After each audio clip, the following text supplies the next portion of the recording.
आलिंग डांगण वंदीन चरण डोळ्यान पाहिन रूप तुझे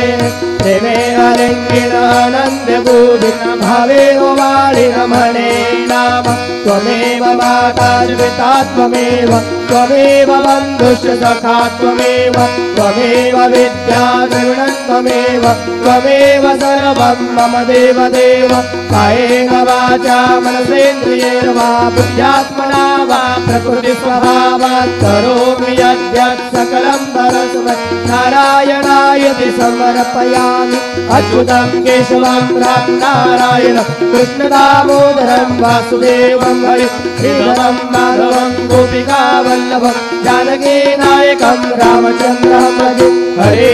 राम राम राम हरे हरे हरे कृष्ण कृष्ण कृष्ण हरे हरे श्री गुरुदेव दत्त अनंता तुला ते कसे रे स्तवावे अनंता तुला ते कसे रे नमावे अनंता मुखांचा शिने शेष गाता